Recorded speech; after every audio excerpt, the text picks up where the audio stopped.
fala, durante a minha exposição, vocês podem ficar à vontade de fazer perguntas. Caso esteja com algum problema de conexão, vocês podem me alertar, seja pelo chat ou pelo microfone. Eu prefiro que me alertem pelo microfone, porque eu vou compartilhar o slide. Então, eu vou estar vendo o slide, com o risco de acabar não vendo a mensagem de vocês via chat, né? Então, qualquer problema de conexão, alguma falha, né? Por favor, ligue o microfone e me alerte, que a gente dá algum ajuste. Dito isso, eu gostaria que alguém de vocês confirmasse se está me ouvindo, está tudo ok, se vocês estão conseguindo me ver, estão conseguindo me ouvir bem, tá tudo de acordo com o esperado, beleza. Pessoal, vocês podem ir colocando presente agora. Eu vou fazer duas modalidades, né? Vocês colocam presente agora, mas também coloca presente. Vou pedir para colocar presente no final da aula, né? Que pode ser que alguém entre no meio da aula, enfim, para a gente ter aí uma composição de comparação, né? Quem ficou até o final, etc, né? Então, no momento eu coloco presença, mas também vou colocar no final. E durante a minha fala, como eu estava falando para vocês, podem ir colocando perguntas no chat, que após a minha exposição eu vou lê-las e explicá-las, né? Vou compartilhar aqui com vocês a tela do meu slide, só um instante.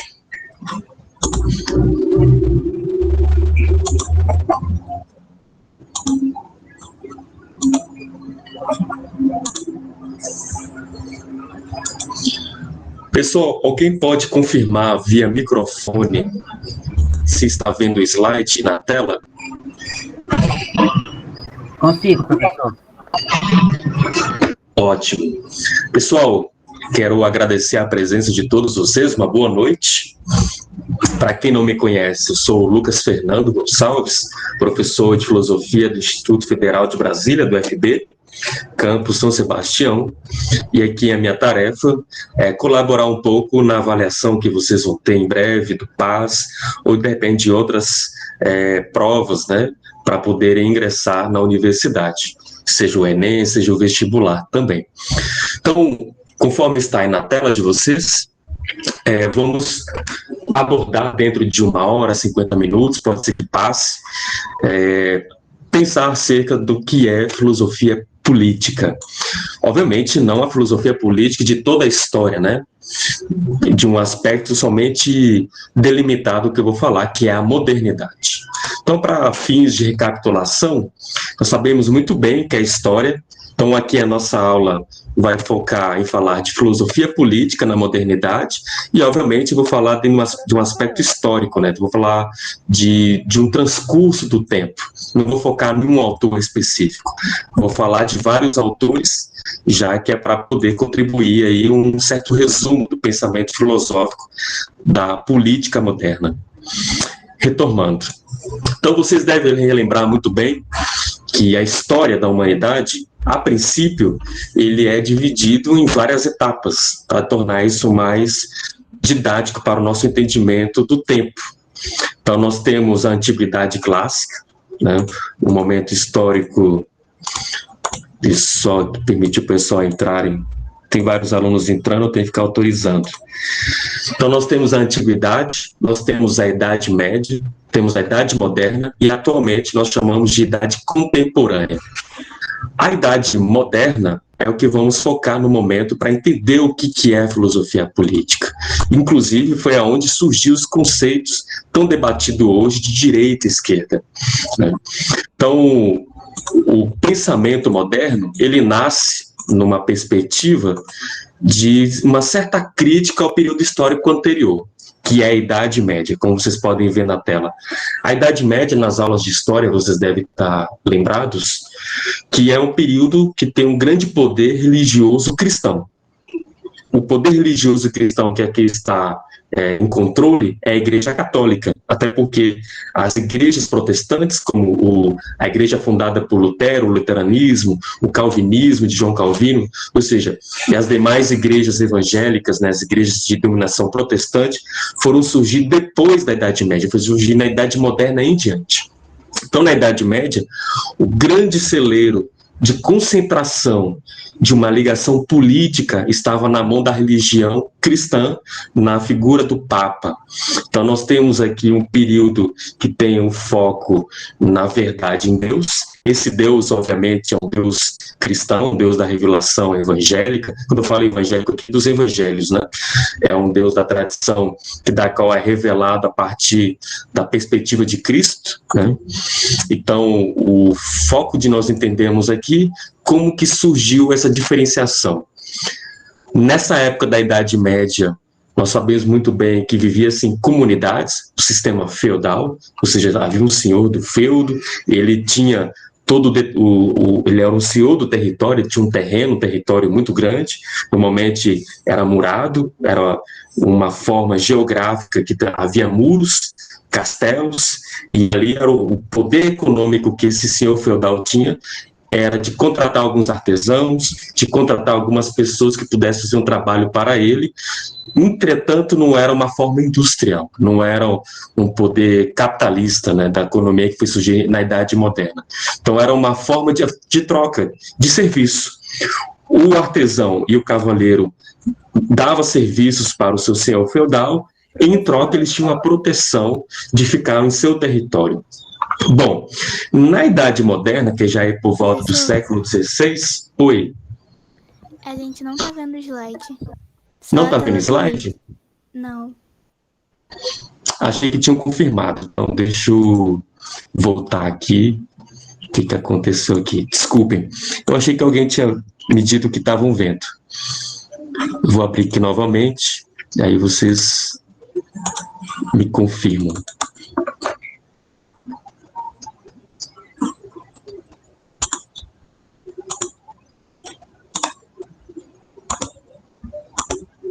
Agora vocês estão vendo? Você tirou. Oi, Agora pessoal. tá aparecendo. Alguém pode... Eu não estou ouvindo direito. Agora Alguém sim. pode... Agora sim, né? Ótimo. Obrigado. E desculpem porque eu achei que estava aparecendo.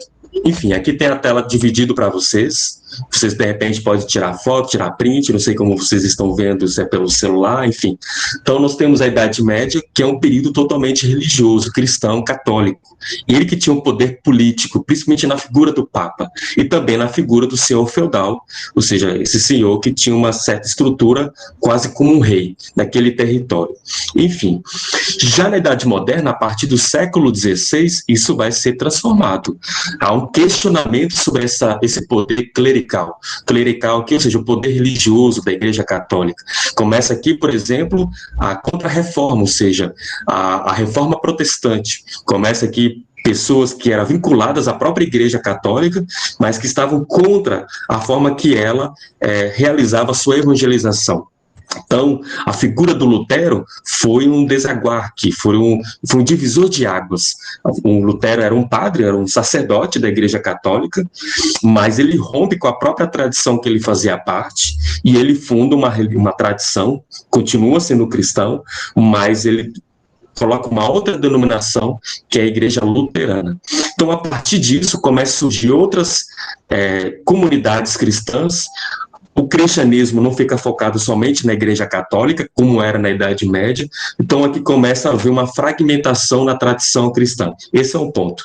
Um segundo ponto, surge a Revolução Científica, nós temos aí Galileu Galilei, Isaac Newton, Johannes Kepler, os físicos, né, que estavam estudando astronomia, estudando todas as leis possíveis naquela época de entender de fato como funciona, por exemplo, a gravidade e outros fenômenos naturais, a partir da matemática, prática a partir do conhecimento científico. Então, isso foi deslegitimando aquele saber que a igreja achava que detinha. Então, muitos conhecimentos científicos acabavam confrontando com aquilo que eles acreditavam, a tradição cristã. Porque, de repente, a Sagrada Escritura dizia algo e na ciência começava a perceber que não era bem assim. Então, a Idade Moderna é um ponto fundamental de rompimento com esse poder religioso da Igreja Católica que havia na Idade Média. Então, aqui começa a surgir uma busca de um pensamento, vou focar na política, né? A aula de hoje é focada na política, mas eu tenho que contextualizar a história, é de entender que é preciso separar dos preâmbulos, ou seja, do entendimento religioso que estava ali influenciando na Idade Média. Então, pensa-se aqui o Estado separado da igreja, como vocês podem ver aqui no slide. Então, igreja é uma coisa, Estado, ou seja, essa forma de instituição que coloca com que nós todos possamos conviver, mas não mediado por valores religiosos. Ou seja, você pode ter a sua fé, você pode ser católico, você pode ser luterano, anglicano, calvinista, judeu, muçulmano, enfim, não há nenhum problema. Aqui não é uma negação da religião. A diferença é, você tem a sua fé, você a realize na igreja, no templo que você tem como fidelidade àquela crença, as pessoas que você tem um certo laço. Entretanto, para que possa todo mundo conviver junto, ter uma convivência harmoniosa, é preciso instalar aqui o respeito, uma tolerância, essa diversidade religiosa. Então, o Estado, ele começa a ser pensado na Idade Moderna como uma instância que possa fazer com que as pessoas de diferentes concepções possam conviver de uma maneira harmoniosa. Óbvio que essa harmonia, em dados momentos, haverá conflitos. Então, o Estado, a política significa resolução de conflitos. Ou seja, o Estado ele tenta mediar os conflitos. É por isso que existe o direito. De repente, quem vai fazer a faculdade pretende fazer o curso de direito, você vai estudar as leis que das quais o Estado vai fazer vigorar para que, caso alguém não respeite, alguém vai ser punido por desrespeitar aquelas leis que o Estado chancelou como necessário para o nosso equilíbrio social. E como que surgiu esse debate todo na filosofia política na Idade Moderna? Pessoal, vocês podem ficar à vontade, podem me questionar, fazer perguntas, né? Enfim, caso tenha falado rápido, alguma coisa, não há nenhum problema. Podem me interromper. O primeiro pensador que eu quero que vocês tenham em mente aqui é o Nicolau Maquiavel. Então, ele é um principal teórico, ele era um diplomata, ele está no período chamado Renascimento, ou seja, é o momento histórico que começa a nascer uma transformação da humanidade, que começa a distanciar da Idade Média. Então ele está aqui num período que está saindo da Idade Média e entrando para a Idade Moderna. E esse período é chamado de Renascimento. O Nicolau Maquiavel, que era um diplomata, o que um diplomata faz? Ele é alguém que busca equilibrar, dentro dos bastidores políticos, uma harmonia entre os governantes. Então ele vai representar o seu estado, digamos a Itália, ele era um italiano, dentro de um outro território. Então o diplomata ele faz isso. Ele tem que entrar em acordo dentro de uma relação internacional, para que aquilo ali seja estabelecido um certo respeito entre as nações. E ele escreve um livro, Príncipe, com o propósito de fazer o quê? De ser um manual político para os futuros governantes. Então ele faz todo um estudo, ele passa anos fazendo uma investigação, ele tem todo um conhecimento erudito, ele conhecia várias línguas, era um leitor de história, então ele lia história antiga da Grécia, ele leu história do Império Romano, leu a história toda da Idade Média, de como funcionava o sistema feudal, enfim, então ele acumulou vários documentos históricos. E ele foi percebendo que havia ciclos, havia momentos que se repetiam, não necessariamente que eram iguais, mas que eram semelhantes. Bom, se tem certas situações, experiências de governo, mesmo que são governantes diferentes, em momentos distintos, mas que parece que tem momentos similares, bom, vamos entender qual é o encadeamento que fez acontecer isso. Então ele busca uma explicação do comportamento humano. Então ele é um diplomata, mas ele tem um olhar atento à condição humana de nós, homens e mulheres, jovens e adultos, de entender o que de fato nós somos. E aí ele entra numa espécie de uma psicologia. Lógico que eu estou falando de psicologia, essa palavra não está no seu texto, né? Nem existia a área chamada psicologia nesse período aqui. Mas o que eu quero dizer com essa psicologia do Maquiavel? Ele percebe que o ser humano, muito diferente do que o cristianismo pregava na Idade Média, o amor ao próximo, cuidar do outro como cuida de si mesmo, enfim, esses valores próprios da mensagem de Jesus no Novo Testamento, que estava tão em voga na Idade Média, não necessariamente que a Igreja Católica cumpriu 100% de aquilo que Jesus disse, mas de todo modo era esse valor que estava na Idade Média, um valor moral de que todos nós temos um certo comportamento solidário. E o Maquiavel pensou, não, a natureza humana não é bem assim. Nós podemos até ser solidários, mas por contrato social, por uma conveniência de relações que nós temos com outras pessoas, seja na família, no ambiente em que estudamos, no lugar que trabalhamos, mas não é algo natural. A gente não é solidário porque faz parte da natureza humana. Na nossa natureza, ou seja, o que nós de fato somos, a nossa essência, segundo Maquiavel, tenho que deixar claro, isso a gente vai ver que vários autores não necessariamente concordam com ele, nós somos seres egoístas. Então, para o Maquiavel, nós somos pessoas gananciosas. Colocamos os nossos interesses em primeiro lugar e o interesse do outro, a gente pensa, bom, ele que se vire para conquistar. Então, imagine na sua casa, você tem irmãos, você e seu irmão, de repente, quer obter alguma coisa. E você, enfim, está mais preocupado com o quê? Com o que você quer ou com o que ele deseja? Então, pode ser que haja uma competição entre vocês dois, pode ser que não de uma maneira violenta, uma maneira sutil, de repente uma busca de atenção dos seus pais, dos seus familiares, ou até, sei lá, de professores, para que obtenha aquilo que vocês tanto desejam. Então, aonde nós estivermos vinculado com outras pessoas, a gente pode cair numa certa competição. E essa competição só ocasiona porque nós somos pessoas autocentradas. O nosso ego, o nosso eu, acredita-se Maquiavel, isso a partir de observação que ele faz, a gente coloca o nosso interesse em primeiro lugar do que o interesse do outro, inclusive em relacionamentos. Enfim, uma vez dito isso, o Maquiavel percebe o seguinte, então não dá para romantizar a política. A política é um jogo da qual a gente está lidando com todo mundo que coloca o seu interesse em primeiro lugar.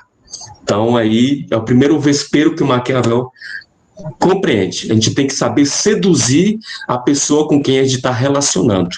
Seduzir ao ponto de convencer que o interesse que eu tenho pode beneficiá-la. Ou seja, o que o Maquiavel está colocando aqui, a gente tem que ser muito cuidadoso numa experiência de ter liderança.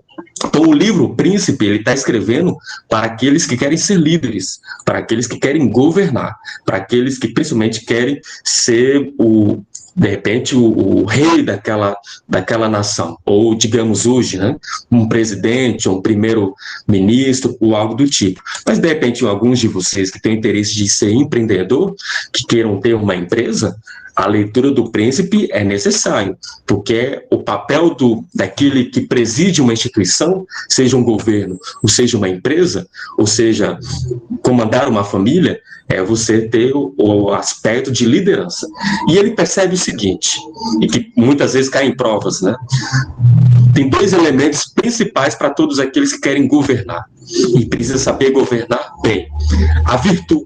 O que é a virtude? A virtude é uma palavra latina que vem de virtude, mas virtude aqui não é no sentido cristão, ou seja, de fazer o bem ao próximo. Não é isso. Também aqui não estou dizendo que tem a fazer o mal ao próximo. Não é nada disso. Virtude aqui significa a capacidade daquele que é o líder, daquele que é um governante, um rei, um príncipe, um presidente, de aproveitar as estratégias de melhor chancelar o seu próprio governo. Então ele tem que reconhecer o que está acontecendo no seu mandato. O que está acontecendo no seu momento de governança? Então, O primeiro ponto de um bom governante é ter um conhecimento, ou seja, daquilo que está acontecendo diante dos seus próprios olhos. E é isso que vai fazer com que ele possa, de repente, aproveitar a fortuna. O que é a fortuna? A fortuna significa a sorte.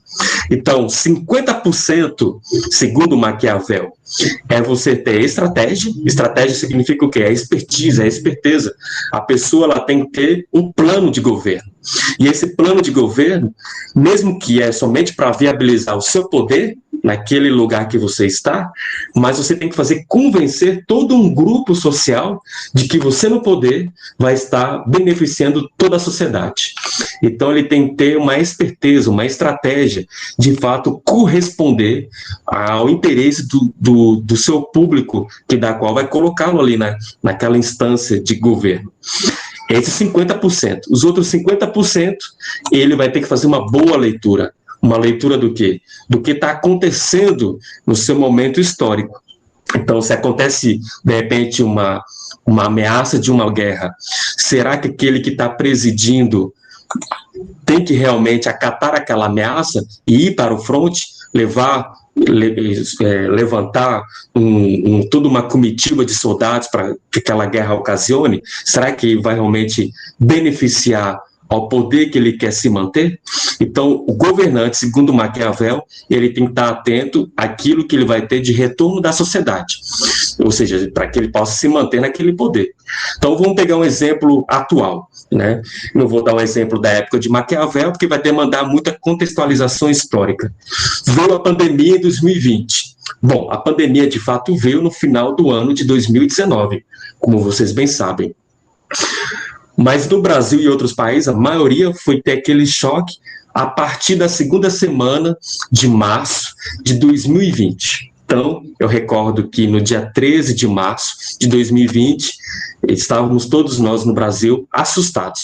Várias cidades entraram em lockdown, enfim, várias instituições, inclusive a FB, começou a achar melhor não permitir a presença física das pessoas que ali frequentam, dos estudantes, professores e funcionários administrativos. Enfim, o mundo todo entrou numa mesma situação. Porém, cada governante em diferentes países agiu de maneiras distintas. Vocês podem pesquisar, depois da minha aula, por exemplo, a atuação de mulheres que presidem, por exemplo, a Angela Merkel na Alemanha, a presidente, não sei se é bem a presidente ou a primeira-ministra da Nova Zelândia, enfim, várias nações tomaram iniciativas que deram certo. Aí você pensa, será que no Brasil as iniciativas tomadas pelo presidente foi a melhor forma, ou se não foi a melhor forma, enfim, quais as críticas que ele recebe, etc. E isso vai estar na perspectiva da virtude, porque a situação que ocorreu da pandemia não é uma sorte, é um baita azar, né? Quem assumiu a presidência ou assumiu cargos de chefia em diferentes países bem no momento da pandemia não teve nada de sorte, teve somente um baita trabalho, ou seja, teve que contar com improviso. Entretanto, a boa administração de cada país foi ocasionada devido à virtude dos seus representantes políticos. Se não ficar claro, vocês podem me perguntar. Então, o primeiro ponto é esse. As estratégias que alguém pode administrar para bem governar está na virtude, ou seja, essa expertise, essa esperteza de fazer com que se aproxime cada vez mais da sorte. Né? O que as pessoas hoje, no contexto atual que vivemos, esperam? Ter uma boa economia, que possam, de repente, retomar o quanto antes nas suas atividades a partir das vacinações e assim por diante. Então, a administração que você faz, ela pode colaborar na aproximação da sorte que poderá obter. Fica claro? Então, isso, em certa medida, pode andar junto. Um bom líder que realiza boas estratégias, ele pode fazer com que a sorte aconteça. Não necessariamente esperar que ela venha. Fica claro? Esse é o ponto do Maquiavel. Enfim, um outro ponto importante, né? Passando os autores aqui. Thomas Hobbes é um outro autor, um pouco depois de Maquiavel, e ele também tem a mesma perspectiva. Vale salientar que o Thomas Hobbes era um estudioso de física, então ele tinha tratados para entender a física mesmo, né? A ciência da natureza. Ele era alguém mais voltado às exatas. Porém, no meio dos seus estudos, ele percebeu que o tema da política era necessário também uma reflexão filosófica, e ele acabou despontando nessa área da filosofia política mais do que na física, que era algo que ele também estudava. Bom, e assim como Maquiavel, o Thomas Hobbes compreende que o estado de natureza humana é também de desejos egoístas, e ele vai cunhar no livro Leviatã que nós todos se constitui para uma espécie de uma guerra de todos contra todos, ou seja, o homem ou a mulher é o lobo da própria espécie. Ou seja, você não tem que ter medo de uma espécie diferente de você, necessariamente. Cuidado que o seu semelhante, ele pode puxar o seu tapete, ele pode te trair, ele pode ser infiel na amizade, pode ser infiel num contrato, e isso devido ao egoísmo que cada um de nós, segundo Thomas Hobbes, temos. Então, tanto Thomas Hobbes e Maquiavel compreendem que a natureza humana está muito longe de ser altruísta. O altruísmo, então, no entendimento de Thomas Hobbes, ele é um fator social.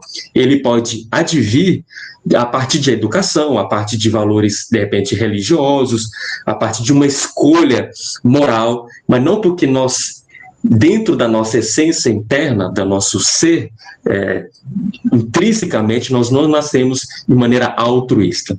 Então, pegue uma mãe, ela tem 2 filhos gêmeos, ambos vão competir pelos seios da sua mãe, ambos vão querer ter a atenção dela. Então, faz parte do meio que, digamos, do nosso instinto próprio, algo quase animalesco, esse nosso egoísmo. Então, é isso que esses filósofos da época estão levando em consideração. Então, eles não querem romantizar a política, eles querem compreender que a política é esse trabalho árduo de lidar com uma multidão de pessoas que convivem juntas, sendo que cada uma delas tem um ego quase maior do que o planeta todo. Compreende a metáfora? Bom, a obra Leviatã, do Thomas Hobbes, vai ser um dos primeiros textos a levantar a questão do Estado, né? O que é o Estado de fato? Então aqui ele começa a entender que é importante estabelecer o Estado, e o Estado aqui forte, porque ele tem que ter um princípio norteador, que é a segurança de cada pessoa. E como assim? Bom, se todas as pessoas são egoístas, fica difícil a gente chegar a um acordo, ok? Porque eu quero uma coisa, a Camille quer outra, a Luana quer outra coisa, a gente está convivendo na mesma sala de aula, de repente somos vizinhos de bairro, enfim, como vai chegar no acordo? Ou vocês nas suas casas, enfim, Distrito Federal, como que vamos poder conviver juntos, sendo que cada pessoa que ali está na convivência querem coisas distintas? E, de repente, aquilo que tanto querem pode chegar a uma certa agressividade. Então, para evitar ou amenizar, ao menos, essa agressividade, o Thomas Hobbes propõe que o Estado seja uma espécie de um pacto. Então, aqui, o Estado ele nasce para estabelecer aos indivíduos uma certa segurança. Mas qual é a garantia dessa segurança? Através das leis. Então, quem for estudar, por exemplo, a área do direito, vai entender que só existe o direito devido à necessidade de nós sabermos conviver com o outro. De repente, se alguém te agredir, você pode chamar a polícia, você pode convocar um advogado, você pode notificar aquela pessoa agressora a ter que responder perante o juiz o ato que ele cometeu diante de você, e de repente ser preso, ou pagar uma fiança, ou algo do tipo. Então, uma agressão, um roubo, um assassinato, enfim, para que isso seja evitado, é o Estado, através das leis, que vai poder regular todos nós. Então, o Estado nasce exatamente para evitar que o nosso egoísmo chegue ao ponto de agredir ao outro. É esse o ponto. Então, um Estado moderno, a concepção de Thomas Hobbes, ele é necessário porque somos pessoas pouco amadurecidas. Não dá para contar com o amadurecimento de todo mundo. Não dá para contar de uma maneira romântica que todo mundo vai ser solidário ao outro de uma maneira altruísta, né? O altruísmo é aquele que é capaz de solidariedade, de colocar o interesse do outro em primeiro lugar do que o próprio interesse que eu tenho. Então não dá para contar com isso. Algumas pessoas têm essa capacidade, mas não são todas. Então, já que nem todo mundo consegue ser altruísta, vamos estabelecer uma instituição que possa regularizar essa nossa convivência, a partir de leis, e caso alguém descumpra essas leis, a gente vai meter a punição aos seus infratores. Então, o Estado ele nasce exatamente para esses dois pontos: estabelecer leis e punir aqueles que desrespeitam essas leis. Óbvio que o Hobbes está falando aqui dentro de um programa teórico. Em vários países, isso é estabelecido, dá certo. E em outros países, de repente, alguém descumpre as leis e fica impune. Bom, aí é um outro debate. De todo modo, é o que o Thomas Hobbes imaginava que o Estado tinha como missão. Esse é o ponto fundamental. Outros teóricos que eu quero dizer para vocês... Professor, desculpa novamente, mas é que tem um pessoal querendo entrar. É mesmo? Desculpa, gente. Eu acabei não ouvindo a chamada deles aqui. Podem me interromper, viu, pessoal? Porque eu estou diante do slide, e aí, como eu não estou... A minha tela do computador não é tão grande, então eu acabo não vendo a tela, enfim, do Google Meet. Retomando, pessoal, só para... Vocês estão vendo o slide aí, certo? Alguém pode confirmar? Estamos. Ok. Então, foi dito sobre Maquiavel, foi dito sobre Thomas Hobbes. Tem outros autores aqui importantes, que também, nesse período da modernidade, um pouquinho depois de Thomas Hobbes. O John Locke, por exemplo, ele é considerado o pai do liberalismo, né? Então, o liberalismo, que é uma área tão importante hoje para pensar o capitalismo, o empreendedorismo, o livre empreendimento, enfim, vou falar isso daqui a pouco melhor. Então, o John Locke, ele não concorda nem com Maquiavel e nem com Thomas Hobbes acerca da natureza humana que seja egoísta. No entendimento de John Locke, todos nós nascemos com uma espécie de uma folha em branco. Então, nós não nascemos nem egoístas e nem altruístas. Nós não nascemos autocentrados e nem solidários. Isso vai depender da história de cada pessoa.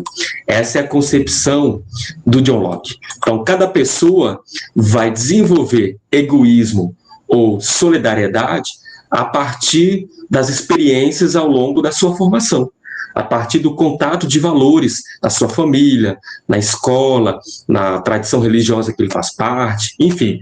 Então, a concepção de John Locke começa a criticar essa forma enraizada de Maquiavel e de Thomas Hobbes de entender o ser humano como necessariamente, essencialmente egoístas. O John Locke começa a romper com isso. O John Locke ele está preocupado com os direitos naturais, que é chamado de justnaturalismo, né? Vou colocar aqui para vocês, para ficar claro aqui.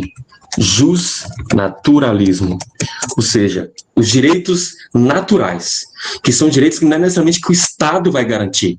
O Estado simplesmente reconhece que já temos isso, independentemente dele existir ou não, que é os ideais liberais. Nós temos o direito à vida, à liberdade e à propriedade. Então, ele é um pensador aqui que está colocando em perspectiva o início do pensamento liberal. Enfim, o Jean-Jacques Rousseau, deixa eu voltar aqui, ele é um outro pensador que também tem uma concepção distinta do Maquiavel e de Thomas Hobbes acerca da natureza humana, mas ele também difere do John Locke. O John Locke fala que a gente nasce uma folha em branca, uma espécie de uma tábula rasa. Ao longo da vida é que a gente vai ser egoísta ou não. Para o Jean-Jacques Rousseau, ele entende que a gente nasce puro, a gente nasce sem corrupção. Porém, é a convivência social que pode acabar nos tornando egoístas, que acaba nos tornando pessoas pouco solidárias um com o outro. Essa é uma concepção de Jean-Jacques Rousseau. Então vejam bem, pessoal, a filosofia ela não tem necessariamente, dentro dos seus teóricos, uma concordância. Não há uma forma igual do pensamento deles. Eles estão ali tentando entender a política. E cada um acaba, para entender a política, você tem que primeiro entender quem é o ser humano. Tá ficando claro? Porque a política só existe devido à convivência humana. A política é uma invenção cultural da humanidade. Outras sociedades, digamos, que não é próprio da humanidade, não necessariamente tem política. Então, uma convivência entre abelhas não vai dizer necessariamente vamos votar naquela rainha ou em outra. Não existe isso, ok? Então, isso de se pensar acerca da política é próprio da condição de nós, homens e mulheres. A política significa a polis, e polis significa cidade, aqueles que vivem em cidade. Cidade aqui pode ser também entendido ambientes rurais, ou seja, é aquela convivência social. Então, para a gente bem conviver numa cidade, num país, a gente precisa chegar em acordos. E esses acordos só podem ser estabelecidos naquilo que se chama de política. Enfim. E o Jean-Jacques Rousseau, ele entende que tem duas formas de desigualdade. A primeira desigualdade é aquela que é da natureza. Tem gente que pode nascer, de repente, com uma doença. A minha mãe, por exemplo, eu acho que algumas turmas sabem, outras não, a minha mãe é deficiente auditiva, ela é surda. Então, se for olhar bem, ela tem uma certa desigualdade aos seus outros irmãos, a mim mesmo, devido, eu ouço, ela não ouve, infelizmente. Então, ouve na vida dela e de outras pessoas que nascem com alguma falta de sentido, pode ser uma pessoa cega, uma pessoa que não tem a escuta, é uma pessoa surda, enfim, alguém que tem alguma deficiência física, né, uma falta de um membro, enfim, isso pode gerar uma certa desigualdade. E essa desigualdade, o Jean-Jacques Rousseau, ele compreende que é uma desigualdade de natureza, ou seja, está fora do nosso controle. Isso está na circunstância do acaso. Enfim, não dá para controlarmos. De repente, a gente pode ter um filho, a gente nunca espera isso, mas alguém pode ter um filho com um certo cuidado maior, porque ele pode ter algum tipo de necessidade médico, etc., que as outras crianças não necessitariam. Enfim, uma outra desigualdade já aí é por questões da própria sociedade, que é a desigualdade de privilégios sociais. Então, eu acabei mudando aqui sem querer,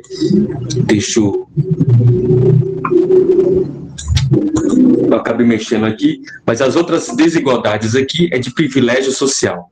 Essa desigualdade de privilégio social, muitos falam do Karl Marx, enfim, o primeiro a destacar isso foi o próprio Rousseau, não foi o Marx. Ele que começa a criticar que alguém muito rico, de repente uma porcentagem da sociedade, tem todo um poder aquisitivo financeiro que equivale a 80% daquela sociedade. Opa, isso está errado. Então, o que o Marx fez não é uma grande novidade de destacar a desigualdade social material aqui no sentido financeiro, de quando alguém ganha e outra pessoa não ganha. Então aqui o Jean-Jacques Rousseau é que vai destacar esse ponto, né? Então ele está compreendendo que isso não é justo. Esse é o ponto que o Jean-Jacques Rousseau coloca. Já um outro ponto que o Jean-Jacques coloca é do direito natural, né? Nós temos o direito natural de conservação, que ou seja, de nos preservar. Ou seja, todos nós queremos nos manter vivos. E para isso a gente tem que ter uma certa construção moral, uma piedade moral, né? É esse o ponto que ele está colocando. Bom, os livros de cada autor, né? O Príncipe de Maquiavel, o Leviatã do Thomas Hobbes, o Ensaio sobre o Entendimento de John Locke e o Contrato Social de Jean-Jacques Rousseau. Isso é um resumo, né? Caso hajam dúvidas, podem colocar e no final da aula estarei respondendo. Esses teóricos que eu acabei de comentar, com exceção do Maquiavel, então Thomas Hobbes, John Locke e Jean-Jacques Rousseau, faz parte daquilo que é chamado de contrato social, ou contratualismo, né? Então, de repente, alguma questão numa prova, seja qual for, principalmente no PAS, se falar do contratualismo, lembre-se, ele está falando de Thomas Hobbes, John Locke e Jean-Jacques Rousseau. São esses três autores. O Maquiavel não entra. E é importante salientar, como acabei de dizer, cada um deles tem uma certa concepção diferente de contrato social. né? Já que cada um deles tem uma concepção distinta do que é o ser humano.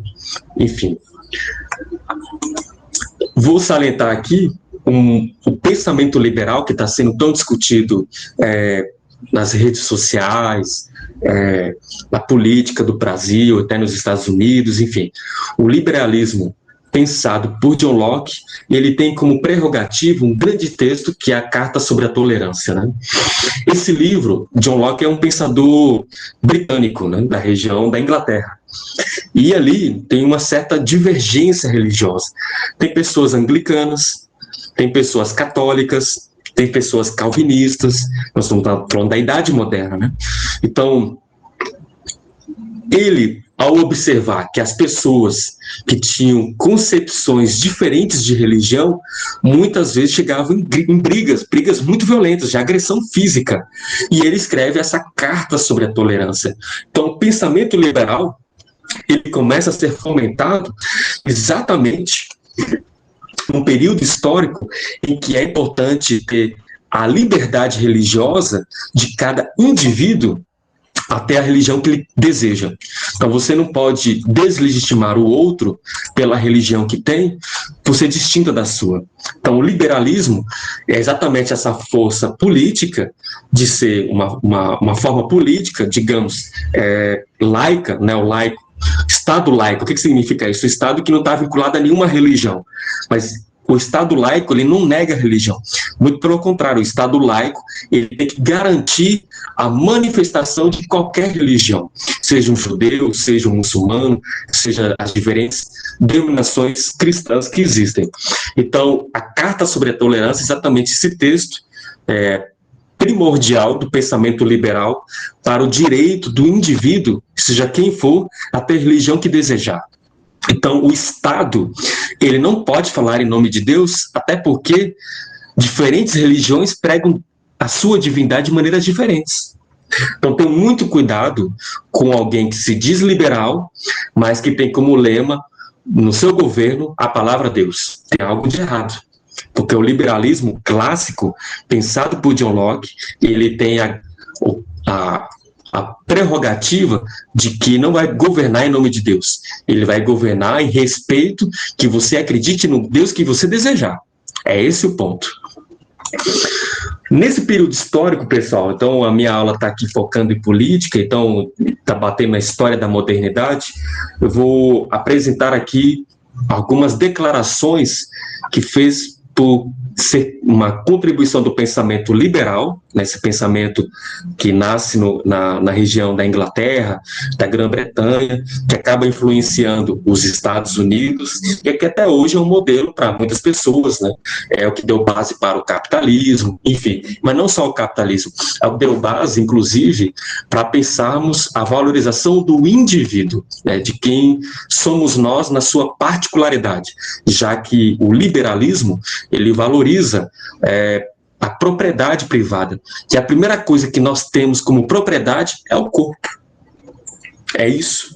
Você, no momento, de repente, não trabalha. Então, você não tem como dizer, eu tenho uma propriedade, uma casa, um carro, um automóvel, enfim, um negócio, algo do tipo. No futuro, pode ser que sim. Então, enquanto alguém não tem uma propriedade externa, algo material, físico, uma conta bancária, enfim, um negócio, etc., mas todos nós somos proprietários de alguma coisa e começa pelo corpo. Então, o liberalismo aqui, ele entende que o Estado, ele não pode controlar o que você quer fazer com o seu próprio corpo. Então, a gente tem que ter muito também cuidado com certos pensamentos dito liberais, mas que, de repente, quer moralizar o que você faz com ele, com o seu corpo. Enfim, então, é um debate delicado. No ano de 1776, século XVIII, teve a Declaração da Independência dos Estados Unidos, no dia 4 de julho. Gravem bem essa data. Então, isso aqui é tanto importante para a história, importante para o pensamento que estamos falando aqui de filosofia política moderna. Eu vou citar o texto do Thomas Jefferson, né? Ele foi o redator, né, um político importante, um redator dessa Declaração da Independência, que se chama, na verdade, a Declaração Unânime dos 13 Estados Unidos da América. Então, esse texto está dizendo o seguinte, lógico, o texto tem várias páginas, eu recortei um parágrafo, está bem no início. Consideramos que essas verdades são sagradas e inegáveis, que todos os homens são criados iguais e independentes, que dessa criação igual derivam direitos inerentes e inalienáveis, entre os quais estão a preservação da vida, a liberdade, ao pensamento liberal, e a busca da felicidade.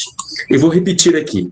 Na Declaração da Independência dos Estados Unidos da América, o Thomas Jefferson, ele destaca que nós temos direitos sagrados, inegáveis, e que todas as pessoas, homens, são criados iguais e independentes. E dessa criação nós temos direitos, que é próprio de cada um. Não tem desigualdade desses direitos. E qual é esses direitos? A felicidade. Você é direito a ser feliz. Você é direito a ter liberdade e é direito a ter uma vida que seja preservada. Então esse é o esteio do pensamento liberal e que deu base para a Declaração da Independência dos Estados Unidos e, consequentemente, no período do século XIX, que é XVIII, mas no século XIX em diante, na Europa começa a surgir as independências de outros países. Até então não havia Estado-nação como havia antes desse período do século XVIII, XIX. Então, vamos colocar um outro texto também, que é uma declaração. Então, estou apresentando algumas declarações para chegar a uma declaração tão polêmica hoje, né? E que com certeza é debatido nesses tipos de avaliações do PAS, do Enem, dos vestibulares. A outra declaração surgiu 13 anos depois da Declaração dos Estados Unidos.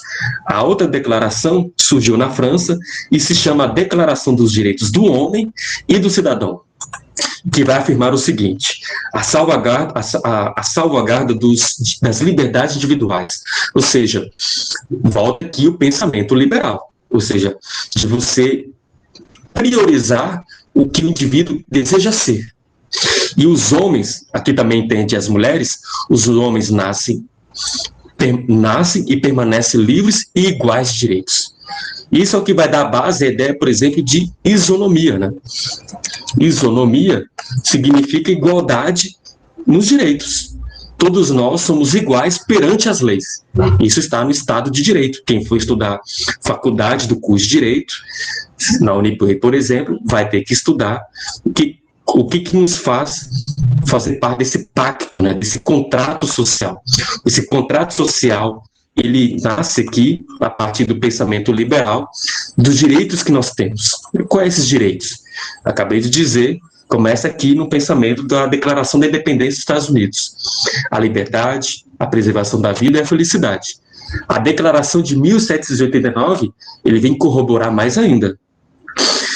E é essa declaração, por exemplo, que vê Declaração de 1789, ela tem uma influência, ela sofreu influência com o texto de Thomas Jefferson. Inclusive o Thomas Jefferson esteve apoiando a Revolução Francesa, que é esse período que no mesmo ano da declaração, essa segunda declaração dos direitos do homem e do cidadão, no mesmo ano surgiu a Revolução Francesa. Então você percebe que aqui a Revolução Francesa é o momento ápice que surge a fundamentação de duas linhas, né, que tanto se discute hoje: o pensamento de esquerda e o pensamento de direita. Só que detalhe, né, pessoal, o que falamos de esquerda e direita hoje é um pouco diferente da Revolução Francesa, mas é importante a gente ter entendimento sobre isso. Na época, em 1789, na época que estava sendo feita essa declaração aqui, a Declaração dos Direitos do Homem e do Cidadão, que foi redigido, que defende a liberdade de todos nós permanecer livres e iguais em direitos, essa isonomia diante o Estado, houve uma assembleia. Essa assembleia foi dividida em duas alas. À esquerda estavam os jacobinos e à direita estavam os girondinos. E essa separação é que deu toda a ramificação do debate hoje de direita e esquerda e direita. Qual é a diferença aqui basilar? Os jacobinos, pasmem, não eram marxistas, não eram comunistas, não eram necessariamente socialistas, porque a boa parte desses jacobinos eram liberais. Todo o debate do marxismo, a gente vai ver depois, não foi surgir no século XVIII. Aqui a gente está falando de 1789. O Karl Marx, vou pegar aqui o slide, ele nasceu em 1818. Então não tem como falar que o Marx é o fundador do pensamento de esquerda. Então não é esse o ponto. Então, direita e esquerda surgiu antes mesmo de entendermos o que era comunismo, socialismo, marxismo. A esquerda, na época, eram os jacobinos, que representavam a ala liberal. E eles queriam uma revolução, ou seja, o que significa revolução?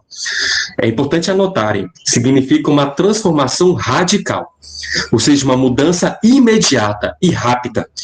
Já os girondinos, os conservadores, eles queriam sim mudança, mas de uma maneira sutil. Então eles não são revolucionários, eles são chamados de reformadores, eles queriam reformas.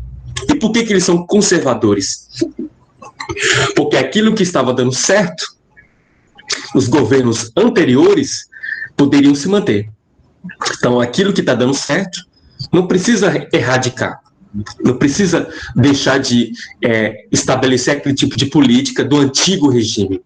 Mas os jacobinos estavam totalmente contrários a essa posição dos girondinos. Eles queriam cortar a cabeça dos reis. E foi isso que eles fizeram, cortar a cabeça dos reis, de padres, enfim. Foi sangrento o negócio.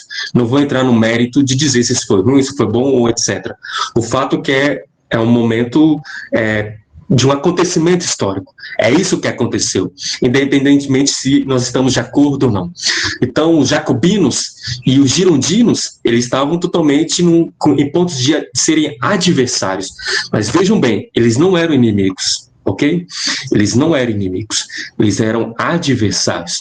Então nós podemos pensar diferente, alguém pode ser de esquerda e de direita, mas não são inimigos, são adversários, são pensamentos distintos de como governar bem uma dada nacionalidade. No caso aqui a França, e que acabou influenciando outros países, inclusive a América Latina. Enfim, então, hoje a gente fala, por exemplo, existe uma junção de liberais conservadores no século XXI. Várias pessoas que se colocam à direita, que pensam de uma maneira dentro do espectro do pensamento político de direita, se diz, eu sou liberal, mas também sou conservador. Sou liberal na economia, porque eu quero o livre empreendimento, o livre capitalismo, mas eu sou conservador nos valores. Eu sou alguém que não vejo que a gente pode fazer o que quer coisa, enfim, valores de relacionamento, valores de aspectos de como deve ser estabelecido certas moralidades dos costumes. Naquela época isso não era possível pensar os dois unidos, né? Então você veja bem, pensar em direita e esquerda, isso foi mudando ao longo da história, ao longo do decorrer do tempo. Mas naquela época eram liberais e conservadores. Qualquer dúvida vocês podem me perguntar. E aí somente em 1848 é que foi surgir a Declaração Universal dos Direitos do Homem, que é chamada os direitos humanos, né? Então essa declaração, ela só foi possível de ser fundamentado no século XX, então ela é uma declaração recente, ela não tem nem 100 anos, vejam bem, ela tem algumas décadas que está estabelecido. Então os direitos humanos, ele não é fruto do socialismo, do marxismo, do comunismo, como algumas pessoas pensam. Ela é fruto da democracia liberal, do pensamento do liberalismo, já dito aqui agora há pouco, e do iluminismo. O que é o iluminismo, né? Acabei não dizendo. Então, voltando, a Revolução Francesa, ela teve uma grande influência dos liberais e também teve uma grande influência do iluminismo. E aí, para quem quer realmente se sair bem no PAS, eu estou falando isso aqui mais do que você somente se sair bem para o PAS, é para você ter melhor informação política ao longo da história, mas se você quer se sair bem no PAS, eu vou passar daqui a pouco, no final da aula, o link do texto chamado Resposta, Pergunta, o que é esclarecimento, do Immanuel Kant. Esse texto é muito cobrado nesse tipo de avaliação do PAS, é muito requisitado, vai ter, normalmente, tem questões sobre esse período, sobre esse texto do Immanuel Kant. Então, vejam bem, um pouco antes da Revolução Francesa, a Revolução Francesa foi em 1789, como estar aqui, e o texto do Immanuel Kant de 1783, 84. E ele escreve uma resposta ao que é o esclarecimento. Na verdade, esclarecimento e iluminismo é a mesma coisa. O que é iluminismo? É a luz da consciência racional. Então, lembram bem que eu estava separando no início da aula, algumas pessoas de repente não viram porque chegaram depois, eu separei entre Idade Média e Idade Moderna. Esse texto do Immanuel Kant, ele aponta que esse período da Idade Média é o período obscurantista, é o período que você tinha que pensar a partir da religião, a partir de um valor totalmente cristão. E se você não vê, você tem que simplesmente crer para constatar aquela verdade. Então, você não precisa ver para crer, certo? Você crê independentemente se está vendo ou não, porque você tem aqui o preâmbulo do pensamento da Idade Média, a fé. Esse é o ponto fundamental. Mas a Idade Moderna, a partir de Descartes, de outros pensadores da Revolução Científica, enfim, e principalmente com o Iluminismo, que é esse texto do Immanuel Kant e outros teóricos, Voltaire e tantos outros, mas principalmente esse texto, ele coloca a razão como uma lâmpada da consciência. Ou seja, você pode ter fé, mas cuidado, nós podemos ter fé diante de crenças que podem nos colocar numa menoridade, que pode nos colocar numa situação de infantilidade, de não amadurecimento psíquico. Então, o iluminismo pensado no texto de Immanuel Kant é a saída da menoridade. Ou seja, e menoridade aqui não é ter menos de 18 anos. Alguém pode ter 50 anos, pasmem vocês, alguém pode ter 60 anos e ser de menoridade. Menoridade aqui no pensamento de Immanuel Kant é alguém que tem um pensamento da qual não é capaz de elaborar uma razão, uma consciência crítica. Então, o pensamento iluminista é o pensamento que tem como fundamento a razão, a racionalidade. Não é simplesmente ter fé. Você pode sim ter fé, mas pode ser que a sua fé te leve a acreditar em teorias que muitas vezes distanciam do conhecimento científico. Então, vejam bem hoje, né? Nós vivemos no momento que estamos fazendo todo um alarde da importância da vacinação, porque reconhecer que a vacinação ele é consolidado no meio social, na sua importância devido a um conhecimento que é validado pela ciência. Então, o iluminismo ele valoriza o pensamento científico. O pensamento científico ele só pode ser colocado como algo de veracidade devido à sua verificação racional. Fica claro? Então, o pensamento iluminista, ele quer chancelar aquele saber como verdadeiro devido à comprovação científica daquele saber. É essa circunstância. O iluminismo aqui, ele é sinônimo de uma maioridade de um pensamento científico, racional. É esse a grande contribuição do pensamento da Idade Moderna toda. Então, é isso que fez com que colaborasse, por exemplo, no nascimento da Revolução Francesa e assim por diante. Vou voltar aqui o slide para ir concluindo a nossa aula. Então, o pensamento iluminista é o que foi dar base à Revolução Francesa, essa valorização da razão, e é o que deu base, junto com o liberalismo, os direitos humanos. Então, os direitos humanos esse reconhecimento daquilo que já vinha a partir de outras declarações que eu já salientei agora há pouco para vocês. Seja a declaração de 1776, de Thomas Jefferson, seja a declaração no período da Revolução Francesa, a Declaração dos Direitos do Homem e do Cidadão. Então, os direitos humanos se consolidou em 1948 devido a uma confluência de textos que lhe deu base de ser legítimo. Está ficando claro?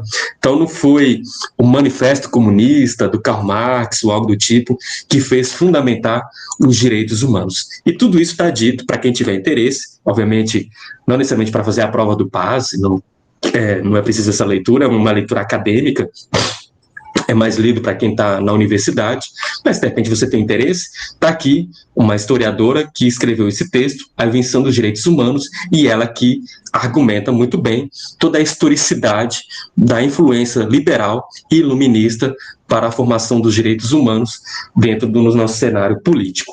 Então, Iluminismo, meus caros, é um importante texto aqui que vocês precisam ler e no final da aula eu vou passar para vocês. Esse sim vocês têm que ler para quem quer se sair bem na prova do PAS, principalmente o PAS 2, né? Então, o pensamento do Immanuel Kant. Vou ir finalizando a aula, pessoal, estou dando uma hora aqui, aí finalizando, um pouco depois do pensamento de Kant, então o pensamento liberal e o pensamento iluminista valorizou e muito a ideia de sujeito, de indivíduo, ou seja, da propriedade que nós temos consigo mesmos, de decidir. Lembra que em alguns textos da Declaração, principalmente dos Estados Unidos, falava-se da preservação da vida, da liberdade e da felicidade de todo indivíduo? A modernidade é a grande instância histórica de valorização da individualidade, dos indivíduos, de cada pessoa na sua singularidade. E o Hegel é um outro teórico do século XIX, um pouco depois do Kant, e ele escreve um livro chamado Princípios da Filosofia do Direito. Bom, ele tem vários outros textos, mas pensando aqui em filosofia política, então veja que a política aqui toda hora eu estou batendo na área do direito também. Então Hegel, ele escreve esse texto, ele vai dizer o seguinte: bom, a gente tem que ter muito cuidado em acreditar que esse pensamento da Revolução Francesa, o pensamento liberal, iluminista, faça realmente consolidar que todos nós estamos num âmbito racional. Está muito caótico, muito confuso. Logo depois da Revolução Francesa, não vou entrar em detalhes, vocês podem ver isso com conteúdo na área de história, teve, por exemplo, o poder napoleônico. Napoleão Bonaparte tomou o poder. Então, ficou muito estranho. Teve a Revolução Francesa, mas depois teve um poder despótico, um poder de um rei. Então, aquele grito de liberdade não aconteceu de imediato. Ficou por um tempo e foi derrubado. E o Hegel, ele ficou observando a história, era um filósofo, um professor de filosofia da área do direito, porém, ele percebeu a confusão de toda a temporalidade que nós seres humanos vivemos ao longo dos tempos. Então ele teve que fazer um estudo apurado sobre isso. E ele percebe que é o Estado, lembra que o Estado que eu falava lá para o Thomas Hobbes, porque estava no início da aula, o Thomas Hobbes, ele entende que o Estado ele é necessário para estabelecer dois princípios: a segurança, através das leis, e a punição a quem não respeita as leis. Então, o Estado ele nasce para ser a instância da segurança de todos nós. Isso é pensado pelo Hobbes. O Hegel, não necessariamente ele discorda disso, mas ele vai comentar o seguinte: o Estado ele é necessário porque ele representa a razão universal. Então, o iluminismo não valoriza a razão dos indivíduos, só tem um problema: nem todo indivíduo é racional.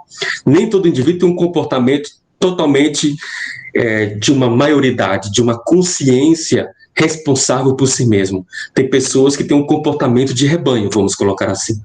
E o Hegel percebe, bom, já que nem todo mundo tem um comportamento individualmente racional, é preciso ter uma instância, uma instituição que seja a razão universal. Ele vai chamar isso de Estado. Porque a sociedade civil, aqui pode-se entender a sociedade civil, o mercado, aqui já tem um boom do capitalismo, enfim, com a influência do liberalismo, é uma grande confusão. Então, o Adam Smith, que é um dos teóricos do capitalismo, ele dizia que o mercado tem a mão invisível, e o Hegel vai dizer, bom, o Estado, a mão visível. O mercado é a mão invisível, mas o Estado é a mão visível. Porque se você fizer algo que desrespeite as leis, o Estado vai te mostrar a força da sua mão, colocando as leis em realização, ou seja, te punindo ou te concedendo aquele direito que você tem. Então, o Estado é a grande força das quais pode nos coagir diante de determinadas situações, principalmente perante as leis. Porém, vem esse filósofo aqui polêmico para muitas pessoas.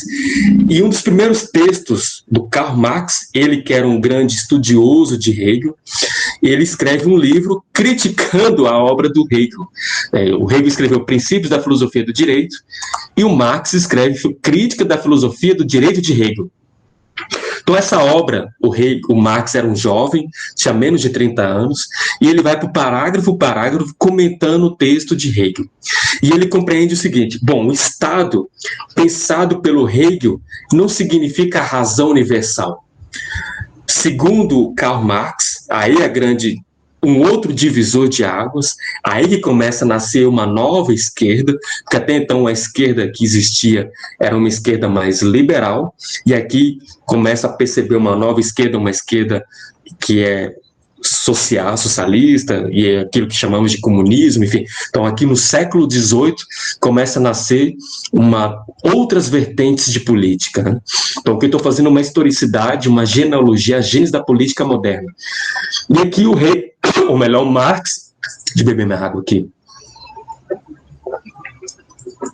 o Marx ele comenta o seguinte: o Estado ele não é a razão universal, como pensava o Hegel. Porque o Estado, no entendimento Marx, ele é simplesmente uma marionete do mercado. Então, o que de fato controla toda a sociedade não é o Estado, como pensava os demais políticos anteriores a Marx. Então, quem controla a sociedade é o sistema capitalista. E aí você já deve ter ouvido falar de todas as suas perspectivas críticas ao capital, que não é necessário ficar repetindo aqui. Tem dois conceitos basilares aqui do Marx, né? A mais-valia e o fetiche. Vou começar pelo fetiche. O que é o fetiche? Fetiche significa feitiço. É a raiz etimológica da palavra feitiço. Você está enfeitiçado. Quando a gente está enfeitiçado, a gente fica encantado por aquilo que está nos trazendo uma certa magia. Então, o capitalismo, no entendimento do Marx, ele torna os objetos um fetiche de consumo. Você abre o Instagram, obviamente na época não existia a rede social, estou dando um exemplo contemporâneo, e você em algum momento vai ver propagandas de algo a ser consumível, de ser consumido. Não estou entrando no âmbito que você deva ou não consumir, não é nada disso. O capitalismo ele consegue estar na sua força de produção e de consumo devido a nos colocar numa sedução de ficarmos enfeitiçados pelos objetos a ser adquiridos. Então, o sistema capitalista ele torna os seus objetos que estão em venda um encantamento, uma magia a ser comprado. Fica claro? Pode ser uma viagem, pode ser uma roupa, uma maquiagem, enfim, seja lá o que for. Então, o fetiche é exatamente esse encantamento que a gente tem para algum objeto a ser adquirido como dentro desse teor do capitalismo. Você vai para um shopping, de repente você não tem condições de comprar um tênis de R$400. Você não tem condições. Sua família, de repente, não tem condições. E aí isso mexe na sua autoestima, pode mexer no seu papel social. Você, de repente, quer ir numa festa, mas naquela festa que você pretende ir, a maioria veste uma roupa de marca e você, de repente, se vê forçado a comprar uma roupa falsificada para parecer pertencente àquele grupo. Então, muitas vezes, nós somos influenciados pelos mecanismos sociais de consumo devido àquilo que nos faz nos colocar como pertencente ou não de determinado grupo. Óbvio que eu estou falando de influência, não estou falando que você necessariamente é obrigado a participar. Tem pessoas que podem colocar o dane-se. Não estou ligando para isso. Mas, se queira ou não, os objetos nos colocam uma condição de encantamento, de enfeitiçamento. Você fica olhando para as vitrines de um shopping, desejando comprar, de repente, a maioria daqueles tênis. E, de repente, você só pode comprar um e não aquele que você realmente queria, mas aquele que você pode pagar com o dinheiro que você tem no momento. Bom, esse é um ponto. Então, ele me coloca numa condição de desigualdade. Nem todo mundo, necessariamente, pode comprar por aquilo que você deseja. E aí ele quer entender, o Marx quer entender por que algumas pessoas têm muito e outras pessoas têm pouco. A questão aqui é se você pode ou não comprar. A questão não é essa. Se você quer comprar, que compre. A questão é que nem todo mundo pode comprar o que deseja. E se nem todo mundo pode comprar o que quer, por que isso acontece? Porque existe uma desigualdade material. Algumas pessoas recebem muito pouco e outras recebem muito do que precisam ter. E ele vai chamar esse conceito, resumindo aqui para a aula, de mais-valia. Então, de repente, uma pessoa que está trabalhando numa fábrica ganha um salário mínimo, 1.000 e pouco, até menos que isso. Só que o que ela produz lá vale muito mais do que o próprio salário que ela recebe. De repente, ela trabalhando 2 dias, ela já consegue tirar o salário que ela recebe. Só como ela trabalha em torno de 1 mês, e ela recebe o salário mensalmente, aquilo que ela produz, além do seu próprio salário, é chamado de um controle de excedente. Esse controle de excedente, que é o lucro, esse lucro não fica para o trabalhador, esse lucro fica para aquele que é o dono do local que ele foi empregado, ou seja, o dono da empresa, o dono da fábrica, enfim, é o responsável do empreendimento. Óbvio que eu estou falando aqui de grandes empresários, não estou falando de um empreendedor de uma lanchonete, de repente, que vende um cachorro quente na esquina, não é nada disso. Pense no McDonald's, tem no mundo todo, tem várias franquias. E pergunte qual é o salário dos seus trabalhadores. Faça uma pesquisa. Quanto ganha um trabalhador do McDonald's? Quantos dias de folga ele tem por semana? Provavelmente um dia de folga. Pesquisem. Aí você pesquisa o lucro que o McDonald's tem mensalmente, daquela franquia, daquele lugar específico, não do McDonald's todo, né? Porque tem várias franquias. Aí você vai ver que tem algo da qual uma parcela daquele lucro está indo totalmente na mão do dono daquele lugar que está contratando um trabalhador. Então Marx, ele percebe que tem algo que precisa ser mexido, tem algo que não está sendo muito justo. Então ele compreende aquela crítica lá do Rousseau, lembra vocês que estavam bem no início da aula, da desigualdade social. O Rousseau dizia que tem 2 formas de desigualdade. A primeira é de natureza, algumas pessoas nascem saudáveis e outras nem tanto, e a outra tem pessoas de privilégio social. Aí o Marx, ele vai apurar isso, a desigualdade social. Então, toda a base de estudo do Marx é entender que o que manda na sociedade não é o Estado, como pensavam os teóricos anterior a ele. O que manda é o mercado. E só para fechando a aula, né, o pensamento de Marx aqui não é valorizar necessariamente o Estado, porque, segundo Marx, o Estado é apenas uma marionete do mercado. Então, você pode colocar um político de esquerda, sei lá, uma pessoa, vamos dizer aqui o Lula, né? Mas ele vai fazer os interesses do capitalismo. Não tem outra saída. Porque quem manda na sociedade é o capitalismo. Você pode colocar o Guilherme Boulos do PSOL, não tem condições. Então, a perspectiva do Karl Marx é essa perspectiva dele. Não estou dizendo que é a perspectiva minha ou de qualquer outro professor, não é nada disso, porque ficou tão polêmico falar desses autores, né, que parece que a gente está doutrinando, não é nada disso, estou falando de um momento histórico, né. Então o Karl Marx, ele compreende que a grande revolução humana, o aspecto radical, é não ter Estado, mas não é a anarquia que ele defende.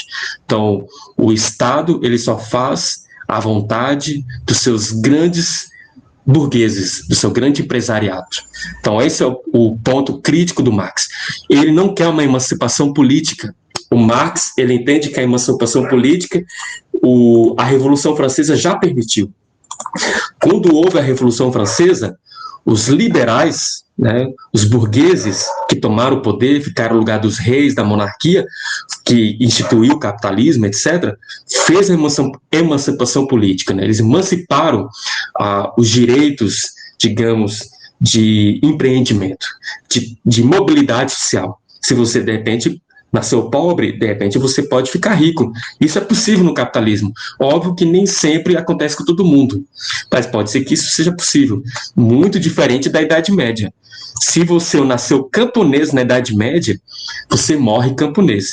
Se você nasceu cavaleiro na Idade Média, você morre cavaleiro. Se você nasceu nobre de uma família de reis, você vai morrer, provavelmente, um príncipe, uma princesa ou um rei. Então, na Idade Média não havia mobilidade social, de você, de repente, nascer pobre e ficar rico.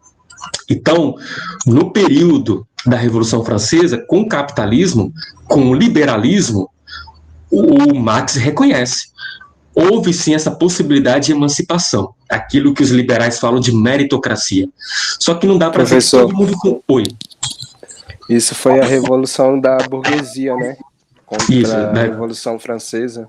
Exatamente, a Revolução Francesa, deixa eu voltar o slide aqui, é a revolução da burguesia. Então, os liberais que estavam comandando conseguiram fazer uma emancipação política.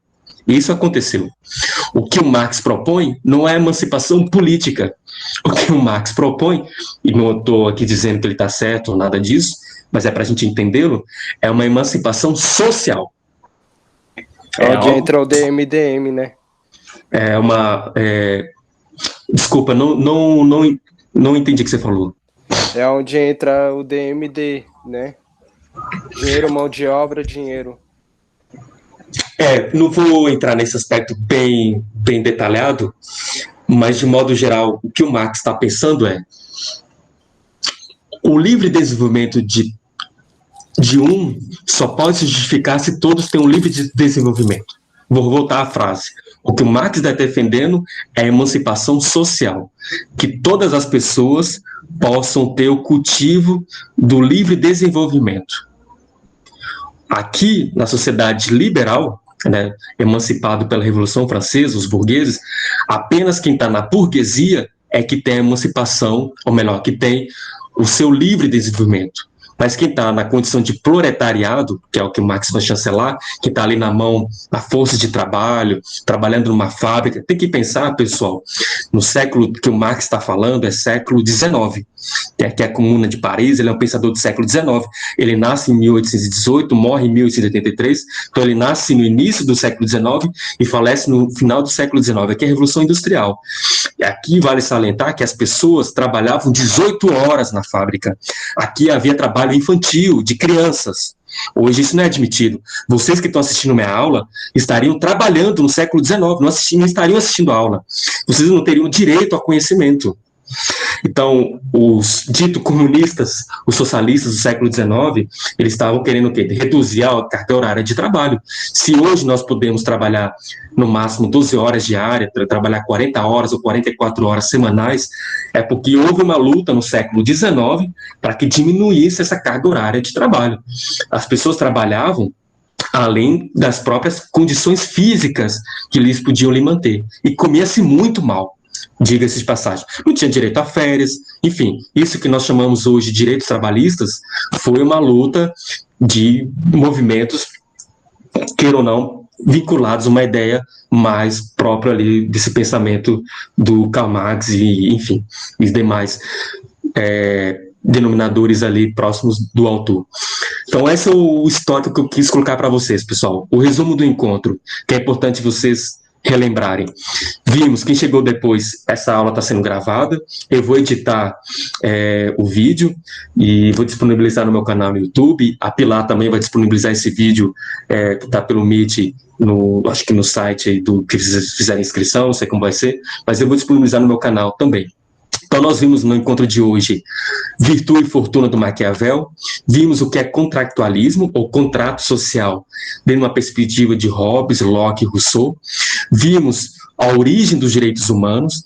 A origem dos direitos humanos, ele, apesar que a sua chancela foi em 1948, século XX, mas ele foi fomentado a partir das declarações da Declaração dos Estados Unidos, de 1776, da declaração surgida, da Declaração dos Direitos do Homem, a cidadania em 1789, que é com a Revolução Francesa. Então, os direitos humanos, ele tem uma influência do iluminismo, o iluminismo influenciou a Revolução Francesa e o liberalismo. O iluminismo, nós vimos que é importante ter o conhecimento do texto do Immanuel Kant, que significa ouse pensar por si mesmo, né? Saperialdi é a valorização do conhecimento, da ciência. Ciência aqui, meus caros, valorizar a ciência não é ser marxista, é ser iluminista, ok? Tem que deixar isso bem claro, é ser alguém de fato liberal, é valorizar a liberdade de um conhecimento validado pela razão. Enfim, e o marxismo, que foi o final da minha aula, para entender a crítica do Marx ao capital e também a crítica dele ao Estado. Ele entende ao Estado, a crítica de Marx é uma crítica que vai pensar o Estado como uma marionete do capitalismo, diferente dos outros autores. Então, a maioria desses outros aqui que eu coloquei pensa o Estado com uma certa autonomia, e o Marx não concorda. O Marx compreende que o Estado ele está aí existindo para corresponder aos interesses dos capitalistas. De repente, um capitalista faz uma determinada coisa que é contrária às leis, e ele não é preso, ele não é punido, mas alguém que de repente é um pobre, está em uma outra condição, faz algo bem inferior, e ele é preso, ele é punido, tem toda uma dificuldade de conseguir uma justiça para ampará-lo. Enfim, então Marx compreende que o que de fato manda na sociedade é o dinheiro. Enfim, então essas são as perspectivas. Volto a dizer aqui, para deixar claro, eu fico muito preocupado devido a essa polêmica da polarização no Brasil. Então aqui eu falei sobre liberalismo, falei sobre o marxismo, em certa medida toquei de uma maneira supérflua sobre o conservadorismo, não era o foco, mas no meu canal de YouTube, meus caros, tem as aulas de várias tradições políticas de outros autores. Tem uma aula que eu sugiro para quem quer sair bem, vou passar aqui o link das minhas aulas. Alguns assistiram porque foram meus alunos, né? Ou são meus alunos. Aqui está as aulas, vou passar aqui o link. Então tem aula sobre conservadorismo, mas o que eu sugiro para quem vai fazer o passo 2? Assistir a aula sobre Immanuel Kant, mesmo que você já tenha lido, que leia esse texto. Deixa eu passar aqui também o texto para vocês sobre Immanuel Kant, o que é iluminismo, o que é o esclarecimento. Para quem vai fazer o passo 1, de repente, tem que ficar atento ao estudo do filósofo Sócrates. Tenho aula sobre o Sócrates, está aí no meu canal. Quem é do passo 3, né, é interessante você estudar o pensamento de Hannah Arendt, também tem no meu canal. Qualquer dúvida, eu fico aí à disposição. Vou colocar meu e-mail pessoal, né, de repente alguém queira conversar comigo depois, tirar só escrever aqui, só um instante, pessoal. Esse aqui é meu e-mail pessoal. Foi um resumo, eu não quis focar no autor específico. Aqui é meu canal no YouTube, vocês estão vendo o slide, imagino. E eu também tenho um livro, quem tiver interesse, pessoal, ele está sendo, não é merchandising, mas de repente quem gosta de literatura, aqui fala muito de relacionamentos tóxicos, e relacionamento tóxico não é somente aquilo que acontece em relacionamentos amorosos, né, de namoro, de ficar, mas também pode acontecer na família ou entre amigos. E eu sei que nem todo mundo tem condições de comprar, ele está disponível na Amazon, mas tem que comprá-lo. Mas quem quiser lê-lo, você pode me pedir lá no e-mail, e eu te mando por e-mail gratuitamente, sem nenhum problema. Então, eu acho que o conhecimento ele é público, eu vim de universidade pública, e eu devolvo o conhecimento que eu tenho adquirido, eu venho estudando, aprendendo, de forma pública, né? E eu trabalho numa instituição pública, que é o UFB, então eu acho que o conhecimento ele é público, ele tem que ser direito para todos, né? Não somente para uma determinada elite. Enfim, então quem tiver interesse pode entrar em contato por e-mail, eu mando texto, eu mando outros materiais de filósofos, enfim. E aí fico aberto a perguntas, pessoal.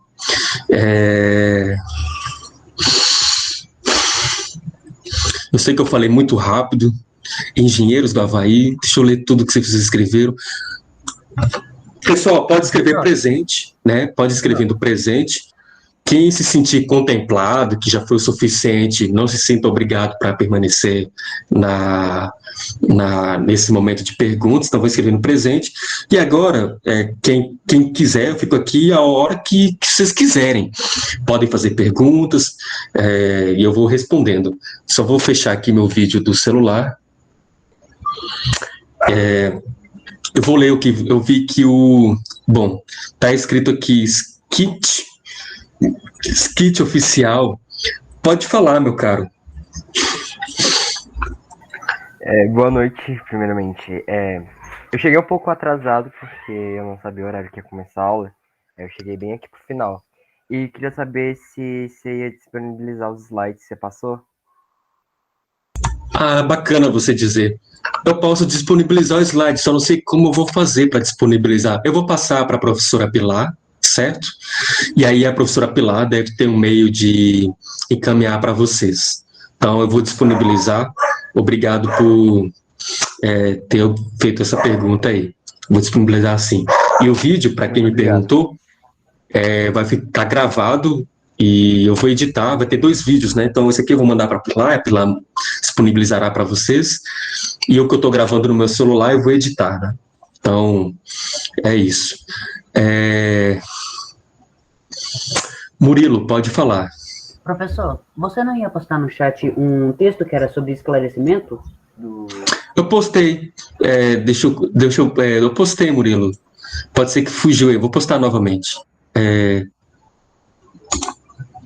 Eu acho que eu tinha postado, mas se não foi, aqui, ó. Isso aqui é muito importante, pessoal, principalmente para as 2 texto que é esclarecimento do Immanuel Kant, e eu tenho uma aula no meu canal de YouTube, vou disponibilizar novamente, sobre Immanuel Kant explicando esse texto, né? Então, quem tiver interesse, tá aí o texto, e tá aí, o texto é fácil, viu, pessoal, poucas páginas, e uma tarde vocês leem ele. E se alguma coisa vocês não compreenderem, tem vários vídeos no YouTube, inclusive o meu, explicando. Saúde, Thaís. Pode perguntar. Foi mal, foi sem querer. Pode perguntar, Thaís. Você quer perguntar, Thaís? Quando vão liberar hoje? Só um instante. O Willa, gente, onde eu posso ver as aulas gravadas? O Willa, não sei responder isso, mas eu vou disponibilizar a aula que eu gravei no meu celular. Eu estou gravando em 2 formas aqui. Estou gravando pelo Google Meet e pelo meu celular. No meu celular eu vou deixar disponível no meu canal de YouTube. E esse link eu acho que a Pilar vai mandar por vocês, que ela me pediu, então eu vou disponibilizar para ela depois. Professor. Oi. Essas catástrofe que está acontecendo sobre o meio ambiente.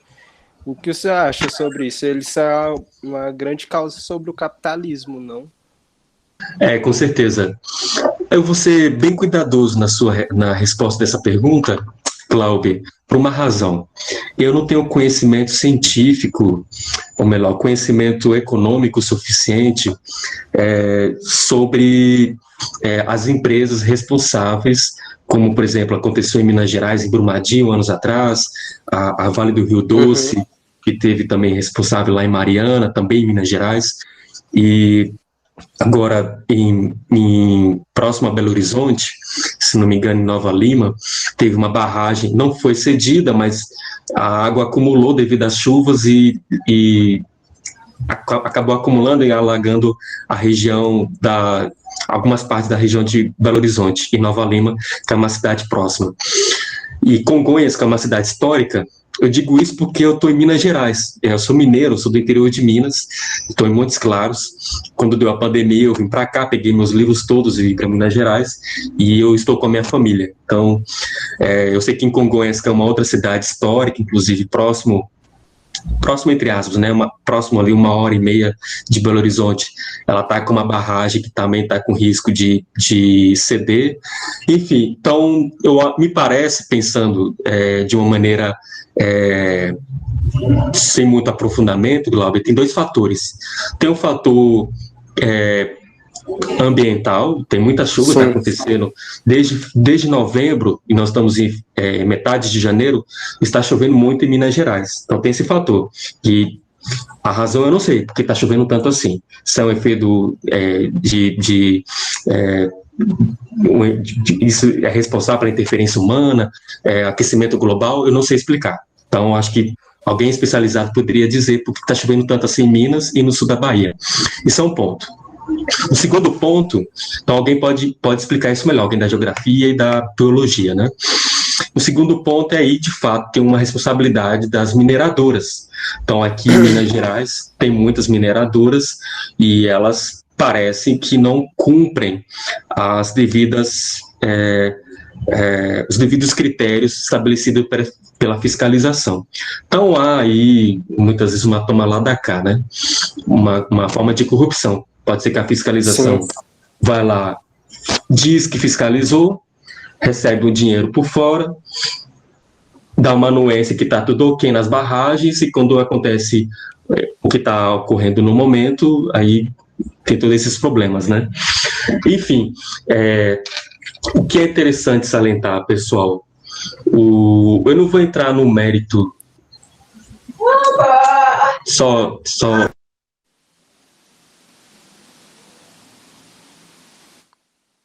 Tá sem o microfone, professor. Eu só fui falar com a minha mãe que estava trabalhando aqui. Pessoal, então, Glauber, eu não tenho uma fundamentação para dizer que a sua pergunta vai bem no momento presente, né? O que está acontecendo bem com essas empresas, né? Obviamente, eu não vou vir com um discurso de dizer, olha, se essas empresas não fossem privadas, etc. Eu não tenho conhecimento, sinceramente, eu não tenho conhecimento. O que há aí é um desrespeito com as fiscalizações, um desrespeito com as regras, um desrespeito com... E o próprio Estado faz vista grossa e não puni-los, né? Então, esse é o ponto fundamental. Tem um erro tanto do Estado e um erro tanto das empresas privadas. Então, aqui não dá para somente julgar o fato... É o tal deixar a boiada, né? Exatamente. Então, é algo muito delicado. Eu sugiro, para quem tem interesse mais aprofundado sobre isso, vou pegar um canal aqui, deixa eu pegar um canal aqui no YouTube, só um instante.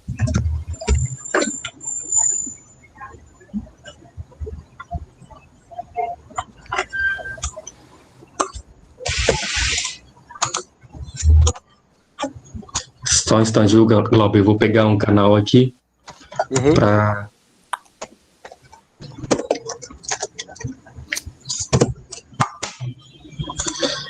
Tem uma... Achei. Tem uma advogada, ela trabalha como comunicadora, trabalha na CNN, ela é advogada, tem mestre em Direito pela USP, é a Gabriele Prioli, e... Sim. Você já ouviu falar dela? Então ela tem vários vídeos e ela explica melhor essas confluências entre relação entre Estado e capitalismo. Inclusive tem esse livro que ela publicou recentemente e que me ajudou a poder preparar essa aula para vocês, Política é para Todos, né? Então, hoje tem se falado muito, Glauber, por exemplo, em social-democracia, né? Eu estou falando porque você perguntou, né? Então, social-democracia é uma junção entre capitalismo e socialismo. Então, o Estado ele existe para poder frear um pouco as ambições dos empresários. Então, quando se fala num Estado que possa regularizar o capitalismo, deixar bem claro para vocês, pessoal que estão assistindo a aula, não tem nada a ver com marxismo, isso é um pensamento social-democrata. É social-democracia, porque o pensamento marxista, o pensamento dito comunista, é um pensamento que não quer o Estado e não quer também o capitalismo, é uma outra forma de sociedade.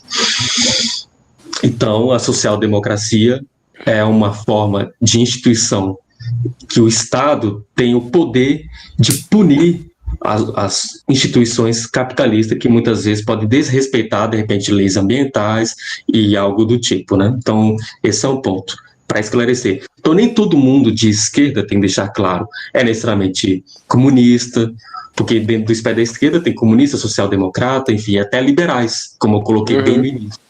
E quem é da direita, pessoal, tem conservadores, tem liberais também. Então, isso é algo muito dinâmico, não é algo tão fechado assim. Eu vou ficar lendo aqui as perguntas, mas é como eu te disse, Glauber, eu não pude responder a sua pergunta com tão aprofundamento, porque eu desconheço, não estudo a economia da Vale, das empresas, as mineradoras de Minas Gerais, enfim. Ok, muito obrigado, professor.